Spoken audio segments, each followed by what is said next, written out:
The coronavirus crisis has most people focused on two things: their health and their finances. And those two issues are at the very heart of estate planning. For a variety of reasons, this crisis has created new incentives for Americans over the age of 50 to revise their estate plan, or to create one if they haven't yet done so. It's that time again, time to tune out the hype and focus on the facts. Yes, facts that matter to you, the income generation. Let's get started. Get ready to separate reality from myth. Joining me right now is Sound Income Strategies founder and CEO David Scranton. They've created a new type of inflation, and although markets have always been an emotional place, they seem to be even more of an emotional place these days. Jeffrey Small, market watcher, is with me. Stock market dynamic is getting ready to significantly change. So let's bring in our co-host, Jeff Small, president of Arbor Financial Services, and also the brand ambassador for the Retirement Income Store.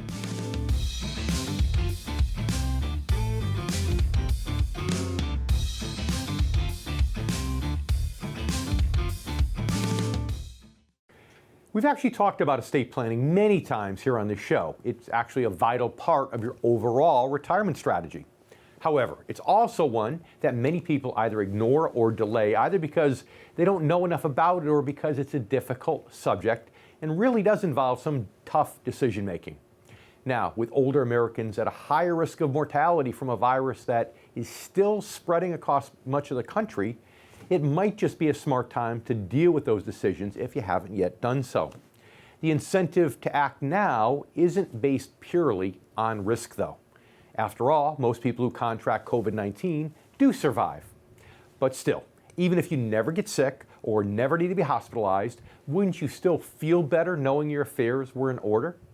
And what's more, economic conditions caused by the pandemic, combined with certain tax laws, may actually create new savings opportunities for your estate plan. We'll be talking about that on today's show.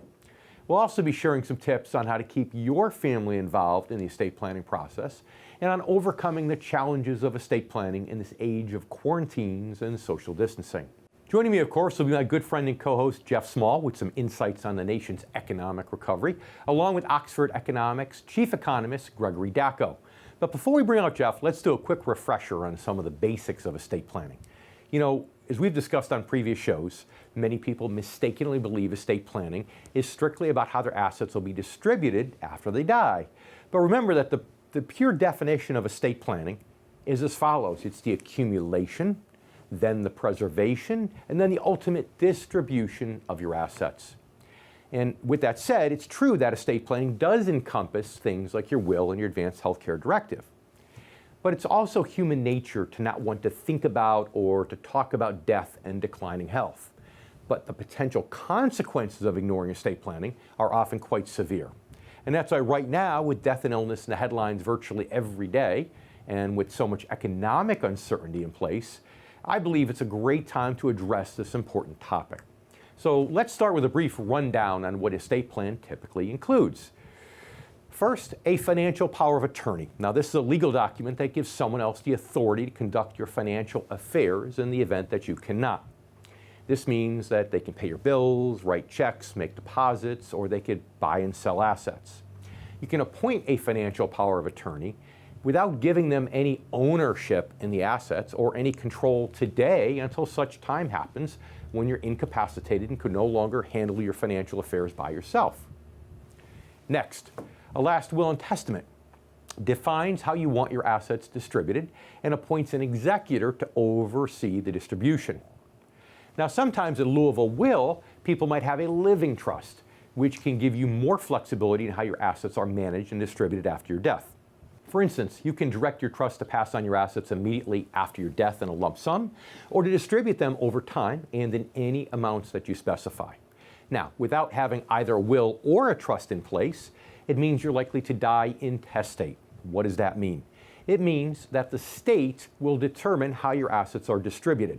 Each of our 50 states has a fixed will, if you will, for people who die without a will or a trust. And the chances of your goals on how you want your assets to be distributed exactly matching that inflexible rule of intestacy that your state has are slim or none. In addition to that, Any asset that transfers, either with a will or without a will, goes through probate. And probate is a court process which can often be lengthy, expensive, and sometimes contentious. The goal of a living trust, for example, is to avoid that probate process. Bottom line is that if you die without a will or a trust, though, it means your final wishes will be decided by the courts, not by you. The final essential items in your estate plan now are your healthcare surrogate and your advanced healthcare derivative. The first is a legal document that appoints someone to act on your behalf if you become incapacitated. The second is a document that lets you specify what end-of-life treatment you do or don't want to receive if you become terminally ill or permanently unconscious. Again, these are often things that just aren't easy to talk about or to deal with. However, the current crisis, which has affected over 3.5 million American lives so far, certainly underscores the importance. In addition, economic conditions may open up new tax-saving strategies for your estate plan. We'll talk more about that coming up in just a bit. Now it's time to bring in my good friend and co-host, Jeff Small, president of Arbor Financial Services, a retirement income store located in Melbourne, Florida. Jeff's also, as you know, our brand ambassador for our very own retirement income store, an Amazon best-selling author of the book, Turning Financial Planning Right Side Up. Good to see you, Jeff. Hey, Dave, thank you for that wonderful introduction again. Well, of course, I read it just the way you wrote it, right? So you're very welcome. It's interesting. We always talk about the economy and the markets on this show, and we're going to get a chance to do that coming up in a bit with, of course, our good guest, Gregory Daco, economist extraordinaire. But today, we're focusing on this, as you know, this important issue here with estate planning. And I'm seeing that more and more people, it seems, are anxious to really get these affairs in order. And are you seeing the same thing, as you talk to clients on pretty much an everyday basis? Yeah, there's a pretty big urgency with everything that's going on with the coronavirus, where people are looking at their plans and saying, hey, we need to update our wills. We want to get our trust amended. We've got stuff that we want to make sure our house is in order on the estate planning side, because people are fearful right now. And so, of course, there's a natural heightened sense of urgency to make sure that they've dotted their I's and crossed their T's. Well, like you remember, in the old days weren't really that long ago, or at least to us, they don't feel that long ago, but remember how people would always go on a trip, and they'd be getting on an airplane, and, because maybe 30 years ago, people didn't fly quite as much. They'd be getting on an airplane, and they'd always want to get their will done right before their trip. Do you remember that?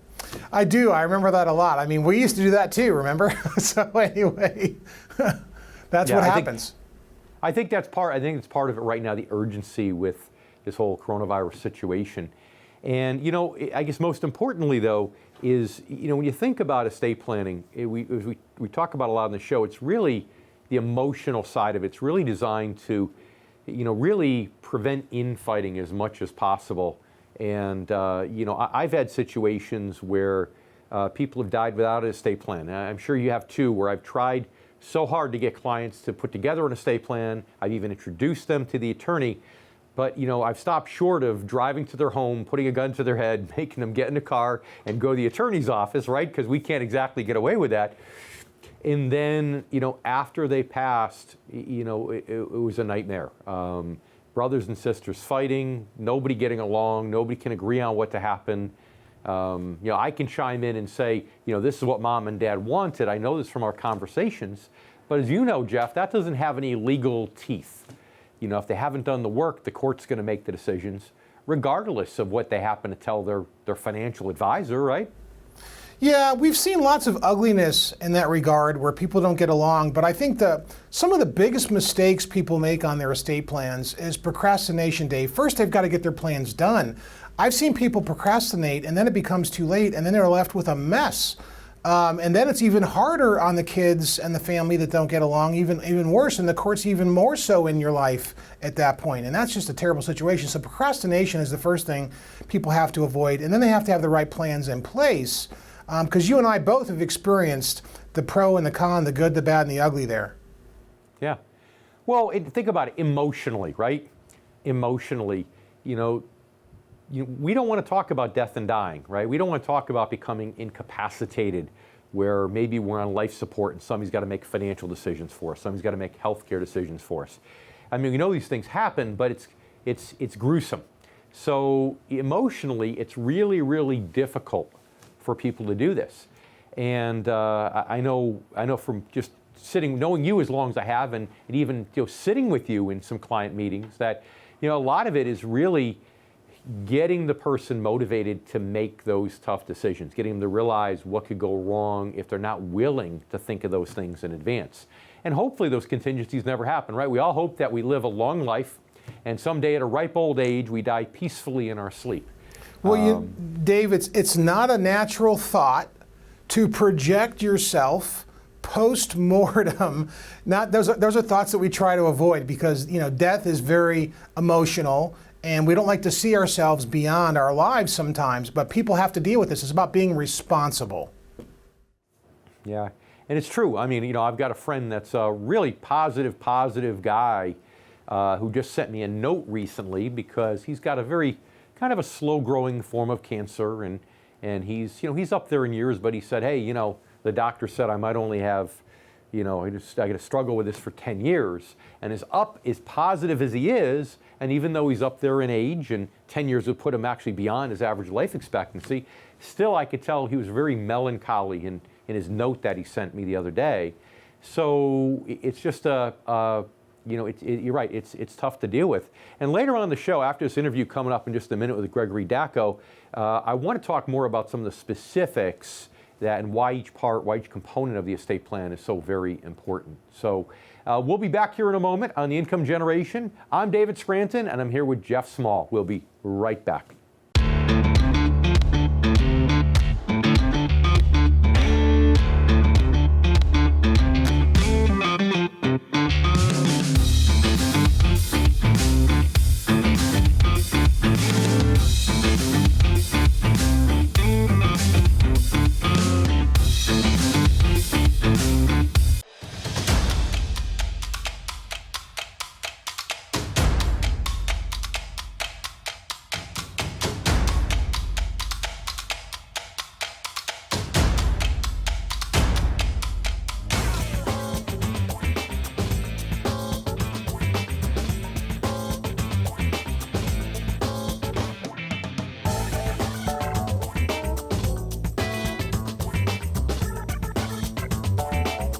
Diane and her husband dreamed of spending their retirement traveling, but that changed when she became her mother's primary caregiver. Now her day starts before 6 a.m., helping Mom often late into the night. It's a stressful job, but Diane wants the best for her mom.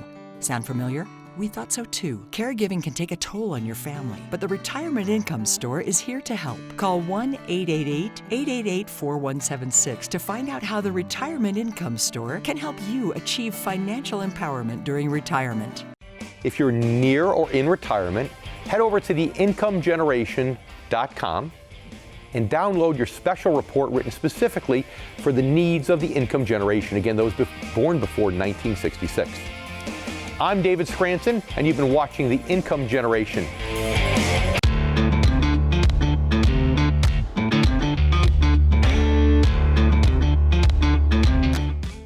Now, in addition to the health crisis itself, the coronavirus pandemic is an economic crisis of historic proportions. It's marked by record unemployment, failing businesses, and near zero interest rates. And that alone makes this a crucial time to make sure that you have an estate plan in place, or at least to revisit your current estate plan to make sure it's still up to snuff. Now, you may also find there are new opportunities that you could take advantage of to improve your estate plan or to improve your retirement strategy as a whole. And these come in large part as a result of federal relief efforts that are taken in response to the economic crisis.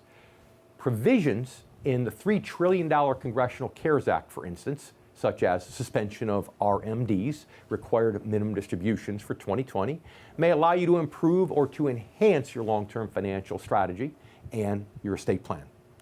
Another example has to do with estate taxes and creates a unique opportunity for those with significant assets to lock in tax savings for the future. Why?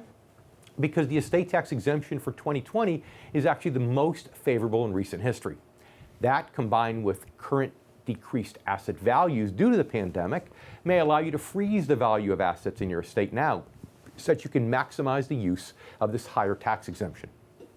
Estate planning techniques could also allow you to maximize the current exemption by discounting the value of certain family assets and then taking advantage of today's historically low interest rates. Here's another example.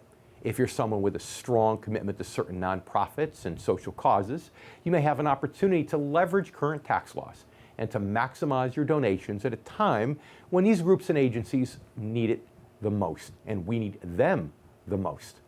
Be aware, the retirement and estate planning opportunities that exist right now aren't guaranteed to stay in place for long. Most provisions of the CARES Act are temporary, and Congress can change the rules at any time. What's more, the pandemic has decreased economic activity and eroded federal tax revenue and created huge budget shortfalls. This puts pressure on lawmakers to find additional sources of revenue. The current favorable estate and gift tax laws may be seen as easy targets, particularly if a power shift occurs in Washington come November. Now it's time to bring back my good friend and co-host Jeff Small, along with a new friend of the income generation, Gregory Daco. He's the U.S. Chief Economist at Oxford Economics. Greg, thanks so much for joining us today. My pleasure. So hey, I know back in April, you thought that the impacts of this economic shutdown was going to be just the tip of the iceberg, and it was going to get a lot worse. As you sit here now, 3 months later, what are your thoughts? I think we were proven largely right in the sense that this great coronavirus recession has hit the U.S. economy and the global economy with tremendous force. What we were seeing in late March was really the tip of the iceberg in terms of the pullback in consumer spending activity, in business investment activity, and overall in demand. We were hopeful that we were seeing the initial signs of a rather strong recovery since the latter portion of April and into late June, but we are seeing some signs of a plateauing with the health situation deteriorating in a number of states, and that to us is a source of concern. Yeah. So I've got to ask you this question. So, because you're a new guest, we tend to haze our new guests, kind of like a fraternity, just a little. So bear with me here. If I were to push you for a number, what do you think we're going to see at the beginning of August when the second quarter GDP report comes out? Some Goldman Sachs, Morgan Stanley was talking negative 35%, negative 40% GDP second quarter. What do you personally think? If you had to pick a number and guess, what do you think that number would be in the second quarter? Well, I like to think that it's more than a guess. We actually have a global economic forecast that we utilize to produce these growth estimates and these outlooks. I think one thing that's really interesting and important to understand when you think about the coronavirus recession is the speed at which things are developing. The drop in activity was extremely rapid, unprecedented in terms of the magnitude, but the rebound was also very quick. And so whereas a month and a half ago, we were expecting a contraction in the second quarter around 40% annualized. That's not a simple term number, it's an annualized number of 40%. We're now looking at a contraction around 30%.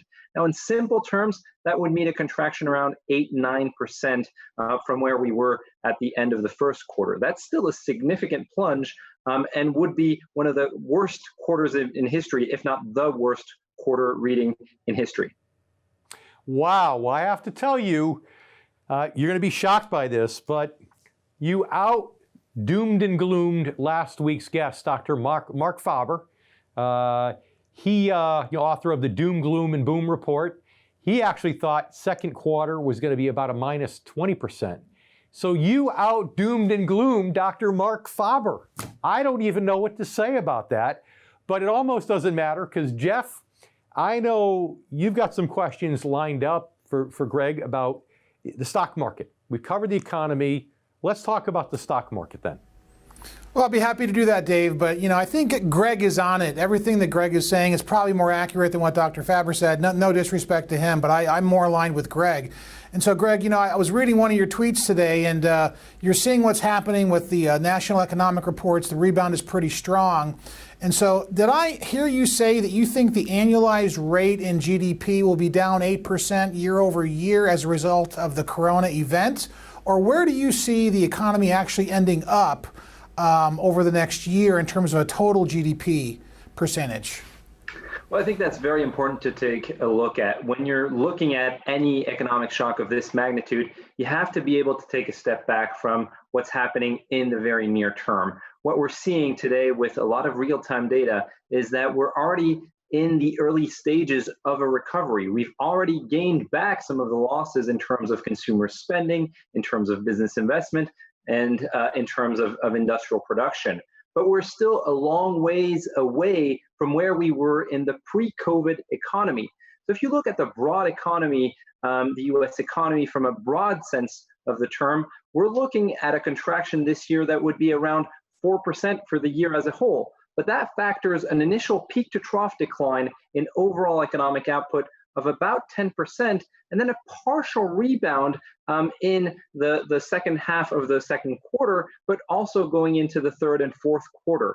As I noted earlier, I think a big risk is the risk of a double dip recession, because we are seeing in the real-time data some signs of plateauing in employment, some signs of plateauing in mobility and in demand, as the health situation has not been managed so far.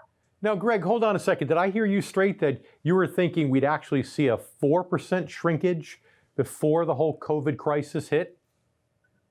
No, before the COVID crisis hit, we were looking at a 2% growth rate. But in an environment in which we have this COVID recession, we're looking at a 4% contraction in economic activity on average over 2020, and about a 3.9% rebound in 2021. And while these numbers appear the same, the growth accounting means that by the latter part of 2021, will we only regain the levels of output that we were experiencing pre-COVID. So this is going to be a protracted recovery. It's not going to happen overnight. And anybody that's thinking about this V-shaped recovery, I think, is largely misguided, because yes, the initial phase of the rebound has been rapid, supported in part by some fairly strong fiscal and Fed stimulus measures. But going forward, the economy is going to have less juice, less energy, especially if we see some of the fiscal aid expiring, and that could represent a risk going into next year. Yeah, it's always a wild card whether we get more aid or not. Greg, we need to take a quick commercial break, but please stay with us. We'll be back in a moment to ask you about the markets and lots of other great questions. And you stay with us too. We'll be back here in a moment on the income generation. We'll be right back.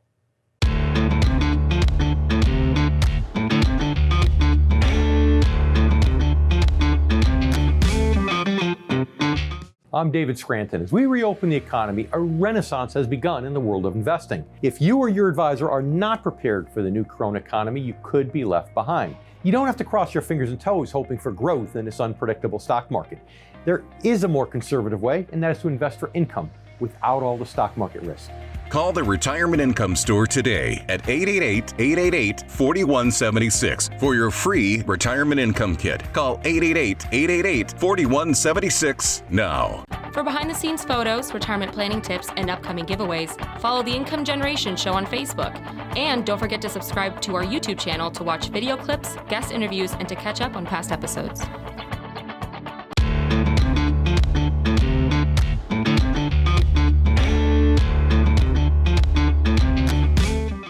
As we've discussed on previous shows, in my experience, some of the most important reasons for estate planning are not just things like taxes and avoiding probate court. They're family matters, namely the importance of protecting family relationships.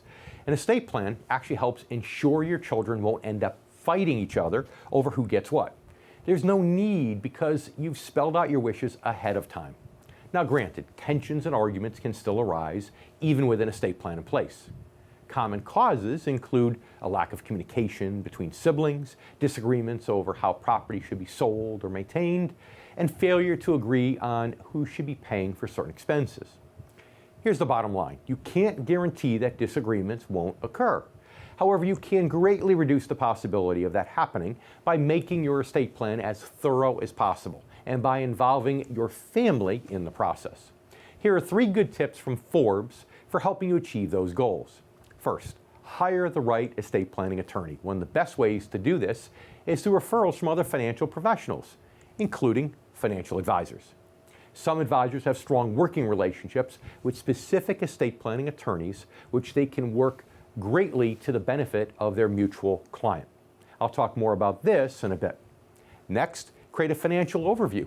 This should help simplify the inheritance process for your executor. It can also help you and your executor communicate openly with future beneficiaries to minimize skepticism and to maintain trust. The overview should include a list of all assets, liabilities, and insurance policies that you have, including how each is titled and who the beneficiaries are. It should also contain, at the least, contact information for all financial, insurance, and legal professionals with whom you have relationships, usernames and passwords for any websites your beneficiaries may need to access, and a legacy letter to communicate any non-financial information you want to impart to your children. And lastly, once your estate plan and financial overview have been completed, then go ahead and schedule a family meeting with all the children or individuals that will be inheriting the assets.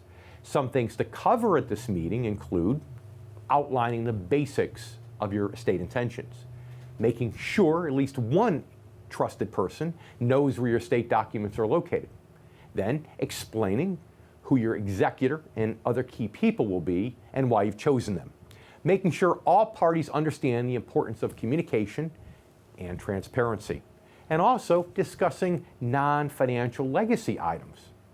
Now, obviously, there may be some challenges with hosting a family meeting and to tackling some of the other chores necessary with estate planning. Those may continue for some time, but they shouldn't stop you from taking action. We'll talk more about this coming up in just a bit. Now it's time to bring back my good friend and co-host Jeff Small, along with our new friend, Gregory Daco, the U.S. Chief Economist at Oxford Economics. Greg, thanks for sticking around.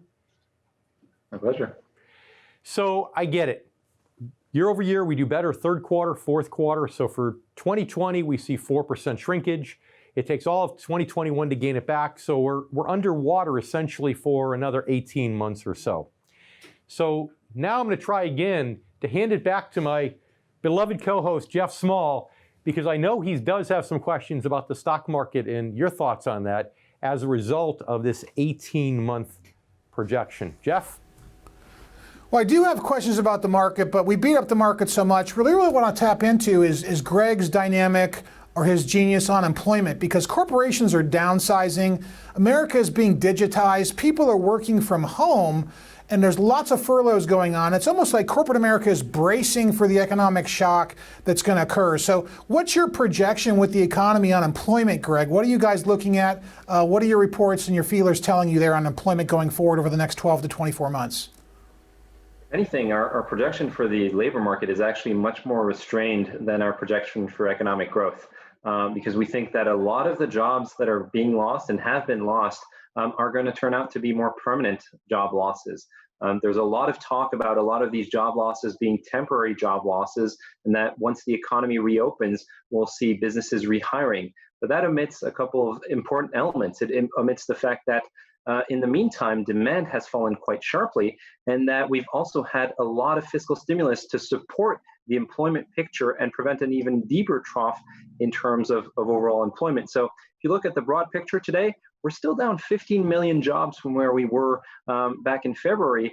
That's better than the 20 plus million that we had lost in April, but it's still a very, very large numbers. And if you look at if you add into that number the self-employed and independent workers, we currently have 30 million people claiming unemployment benefits. So the situation is going to take a long time, and I wouldn't be surprised that we're talking years before we reclaim the 2019 Q4 levels of employment instead of just a few months. So how can we have that big of an economic recovery through 2021 then? Is it because the folks that have money are out there willing to spend it? You know, is it the haves that can make up for maybe some of the have-nots, some of the people that maybe were in the lower income categories that lost their jobs are going to take a while to retool? Well, I think it partially relies on the fact that we expect to see ongoing fiscal stimulus for the economy.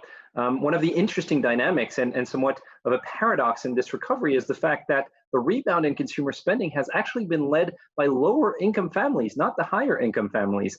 And the key reason why is that a lot of these families benefited from substantial fiscal aid, the checks that were mailed out, the unemployment benefits, and a number of other measures that have helped support spending for these low income families. On the contrary, the high income families have actually not really been able to spend on what they usually spend on, which is discretionary activities and a lot of service sector activities. That segment has actually remained quite short of what we saw before the COVID crisis, whereas low family incomes are more or less spending what they used to be spending on, which is a lot of the essential goods that they typically spend on. That's the one of the things that makes your job and our job so hard, is it's really a question of, how much help we're going to get from Congress on an ongoing basis, how much help we get from the Fed on an ongoing basis. And the Fed's been blamed really or given credit for this rapid recovery in the stock market. So since Jeff won't play ball with me, I have to ask you, were you surprised by how quickly the stock market recovered at least most of its lost ground? Well, in retrospect, you always have 20/20 hindsight, right? But I think what we have to consider in terms of the stock market is how strong and how rapid the Fed response was to this crisis. The Fed really led the charge globally and domestically in terms of providing assistance to the economy. That was through a number of measures, cutting interest rates, re-implementing open-ended QE, relaunching a number of emergency facilities. And yes, there is a very strong put on financial markets, but we should not forget that had the Fed not intervened, we would have seen an even deeper crisis because we would have seen a financial meltdown. And that's exactly what the Fed was trying to prevent at the time. Now, is there going to be some lingering Fed put going forward? Yes, certainly. And I think that's perhaps a large reason why we're seeing this disconnect between what's happening on Wall Street in financial markets and on Main Street in terms of the still lingering shortfalls relative to pre-COVID levels of activity. So if not this recession, then maybe the next recession, sometime in the next 10 years or so. Do you think we'll see negative interest rates here in the United States? Yes or no? I don't think so. I think that the Fed will want to use other tools before it thinks about negative interest rates. I think the FOMC committee was very clear back in October of last year, noting that they weren't necessarily convinced the value added of negative interest rates. And in the current environment, to be honest, I don't know that there is really a strain in terms of the cost of capital. I think what's important, perhaps more important in the current context, is ensuring that there is proper guidance as to the forward guidance for the Fed policy. And I think we're seeing a lot of reflection happening at the Fed as to what the next steps might be. Those might involve yield curve control, so controlling interest rates along the middle part of the yield curve, and adding to that a mix of forward guidance that may be actually based on either date or outcomes in terms of economic data. We saw this last week that the Bank of Canada actually adopted a forward guidance stance that said that as long as inflation didn't reach the 2% target and the output gap was closed, we wouldn't see any tightening of monetary policy. Could the Fed move in that direction? And Gregory, that's much more likely. Unfortunately, we need to leave it there. We're out of time. But Gregory Daco, thanks so much for joining us today. At least our income generation members, our savers, will be happy to hear they don't have to face negative interest rates. Gregory, thank you. All right, you stay with us. We'll be right back in a moment here on the Income Generation.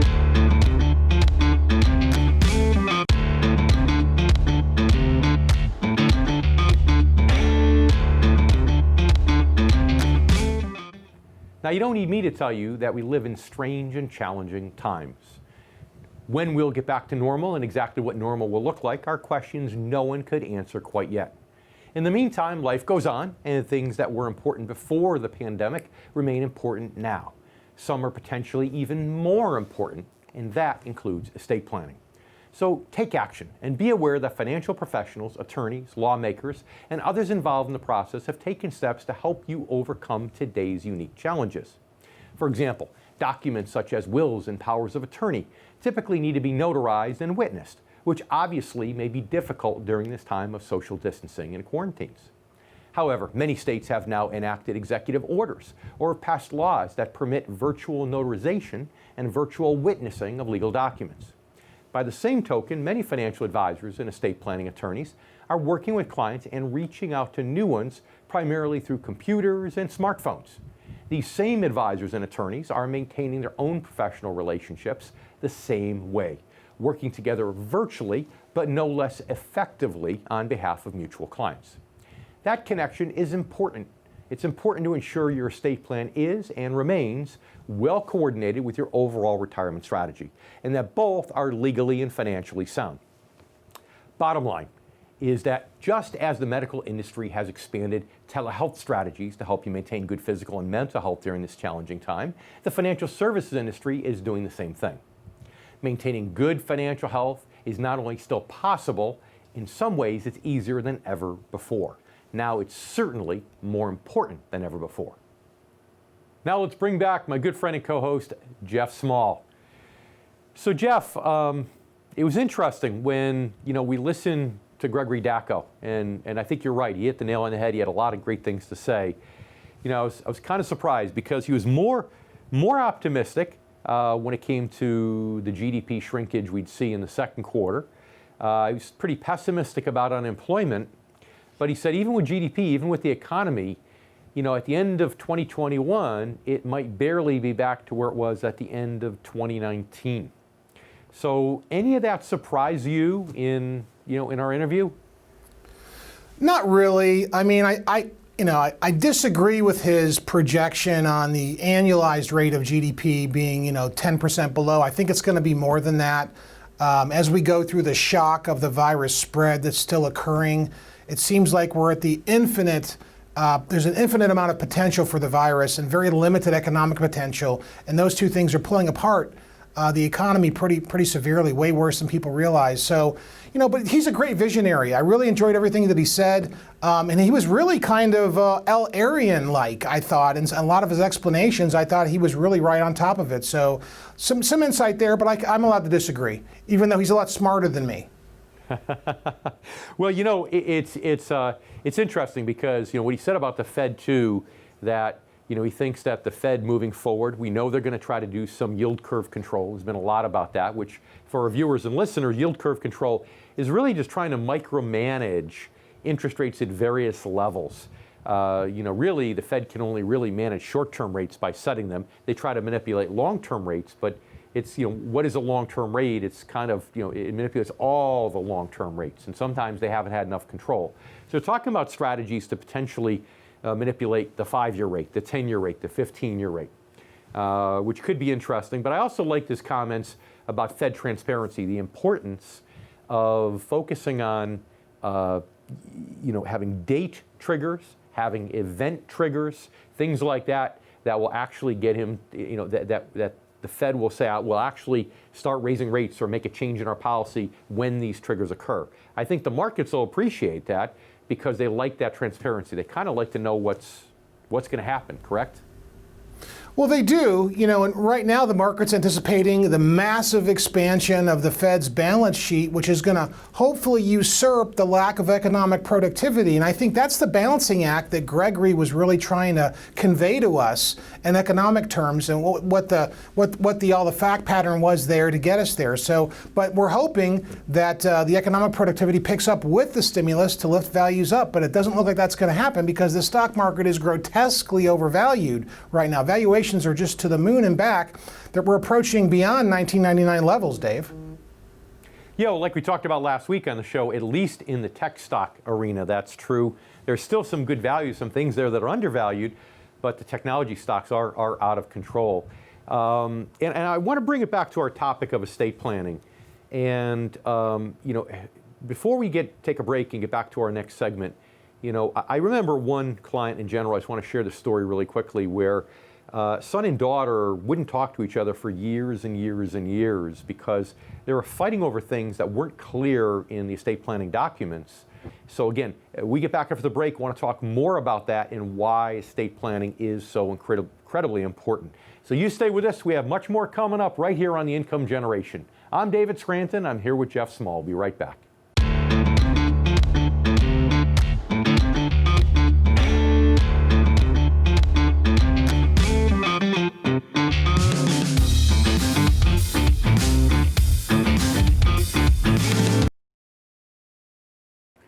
Welcome back to The Income Generation. I'm David Scranton. I'm here with my friend and co-host, Jeff Small. Jeff, Forbes recommends these family meetings where once you get your documents in order, you sit down with the family, you let the whole family know what your intentions are so that they don't think it's an agenda that was pushed maybe by one son or daughter driving mom and dad to the attorney. They realize that it's really mom and dad's wishes, and mom and dad get a chance to actually explain to the whole family why they want things done a certain way. It takes the pressure, of course, off the children. Have you seen that strategy to be as effective as I have within your own client base? I think if you have normal kids, Dave, that can work really, really well. But, a lot of families don't have normalcy. They have normalcy in most parts of the family, and then they have one child who's a renegade or a rogue or considered a black sheep. So that can be a very difficult conversation, especially when you bring in the emotional component of it. Hey, everyone's got to try. You got to have communication. And what a matriarch and a patriarch really want is they want fairness amongst their children in terms of what assets they're going to get and who's going to be managing the affairs. So normally the alpha child is the one that's the trustee, or if there's two alpha children, they are the co-trustees together, so they can exact whatever the wishes are for the matriarch and the patriarch in that particular estate plan. But a family meeting, to your point, is a great place to start if you can have that kind of conversation. Yeah. And if you have an abnormal family, which actually is a normal family, right, where you have one child that maybe you're a little more worried about, whether that child is just a spendthrift or they've had substance problems, or you're worried maybe about the stability of that son or daughter's marriage and where that money might ultimately go, then maybe these conversations have to be done one-on-one. I mean, I don't know about you, Jeff. I've actually done them separately where, for example, with a trust, in the case of a substance abuse problem or a spendthrift problem, we set up a trust where, two of the three children can get the money outright when mom and dad die, but the third has to take it in installments over a very long period because mom and dad are worried about that child having access to all the cash today. In which case, we've encouraged a one-on-one meeting with that child, explaining exactly why they're taking that step. So it seems to me there are great ways to do it, whether it's a family meeting or done one at a time. Bottom line is it's all about communication. No, I couldn't agree with you more. It's all about communication.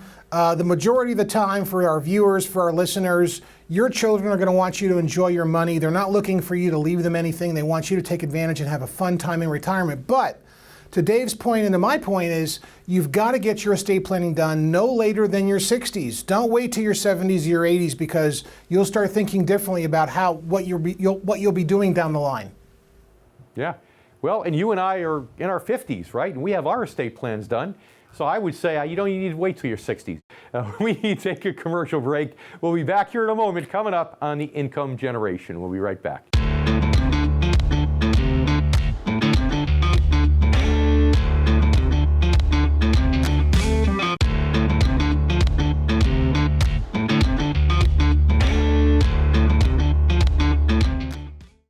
I'd like to thank my guest, Gregory Daco, as well as my friend and co-host, Jeff Small, for joining me today on The Income Generation. I'd also like to thank you, our new and returning viewers. The last time we talked about estate planning on our show, I pointed out that the rock star Prince was only 57 when he died a few years ago without a will. The legal nightmare it created for his family is well documented, and to this day, his estate remains unsettled.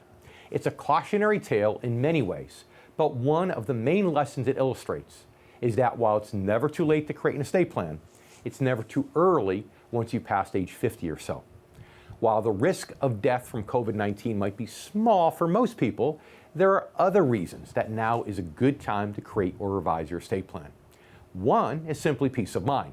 With so much uncertainty in the world, it stands to reason that you might just sleep a little bit better knowing your assets will be distributed according to your wishes once you're gone, with the understanding that they're as well protected legally as they are financially while you're still alive, which, as I said, is another benefit of estate planning. You'll probably also sleep better knowing you've reduced the odds of family friction by hiring the right attorney, creating a financial overview, and having a family meeting as part of the process. Also, remember that there may be temporary opportunities to strengthen your estate plan stemming from current crisis. but that they may not last for very long. Be aware that the advisors and estate planning attorneys committed to help you protect and maximize your hard-earned money are taking the steps necessary to continue helping you during this challenging time. As always, stay safe and thanks for watching. If you're close to or in retirement and you're concerned about your money, it's absolutely essential you stay informed and up to date. And right here is where you can do it on the Income Generation. I'm David Scranton, and we'll see you next week. Meet Bob. 10 years ago, he made the shift from investing for growth in the stock market to investing for income. Today, many of his friends are terrified to open their recent statements, but not Bob. Bob is enjoying his retirement, counting his interest and dividends. By investing for income, Bob was able to reduce his exposure to market risk and establish renewable streams of income for retirement. Sound familiar? If not, start with our free retirement income kit by calling 888-888-4176. The Retirement Income Store, where retirees go for income. For behind-the-scenes photos, retirement planning tips, and upcoming giveaways, follow the Income Generation show on Facebook.